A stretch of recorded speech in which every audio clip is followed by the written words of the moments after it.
Foundation পাওয়া যায়, তিনটে ফাউন্ডেশনই হচ্ছে ফুল কাভারেজ। কি বললাম? তিনটে ফাউন্ডেশন হচ্ছে ফুল কাভারেজ ফাউন্ডেশন।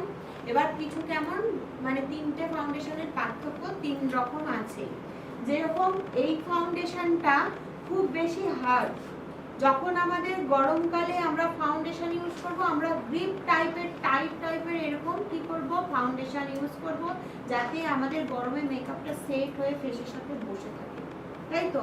বা আমরা ওয়াটারপ্রুফ মেকআপের জন্য আমরা সবসময় থিক বেস ফাউন্ডেশন ইউজ করব। আর এটা হচ্ছে একটু লিকুইড ফর্মে রয়েছে, এটাও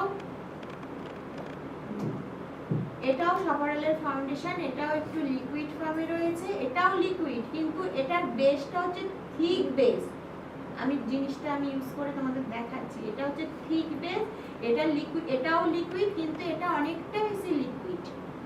আর এটার মধ্যে একটু শাইন ব্যাপারটা রয়েছে, এটার মধ্যে একটু ম্যাট ফিনিশিং ব্যাপারটা রয়েছে। গরমকালে কি সবই বেশিরভাগ ম্যাট ফিনিশিং? হ্যাঁ, তাতে আমার মেকআপটা ভালো থাকবে, উঠবে না, বলবে না তাড়াতাড়ি। সবসময় সব জিনিসটা একটু ম্যাটের দিকে যাবে আর জেল ফর্মের দিকে যাবে। এটা হচ্ছে থিক বেস, এটাও লিকুইড, এটাও লিকুইড, এটার বেসটা হচ্ছে একটু থিক বেস, এটা আর একটু লিকুইডটা বেশি।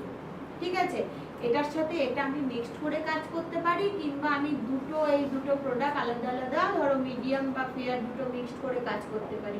বা ধরো এইটার দুটোর নাম আলাদা আলাদা, এটা হচ্ছে মিরাকেল ফাউন্ডেশন, এটা হচ্ছে এক্সট্রা ব্লেন্ড। এক্সট্রা ব্লেন্ড কথাটার মানে এটা এক্সট্রা ব্লেন্ড করাই আছে। এটা ধরো, এটা যখন আমি ইউজ করব ফেসের মধ্যে আমি ব্লেন্ড করতে আমার প্রবলেম হবে, তার জন্য আমাকে এর মধ্যে ম্যাজিক ড্রপ ইউজ করতে হবে।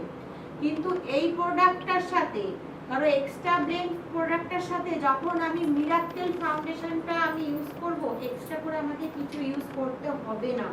যদি আমার মনে হয় যে আমি ইউজ করব, তখন আমি করতে পারি, নাহলে ইজিলি ব্লেন্ড হয়ে যাবে। কথাটা বোঝা গেল?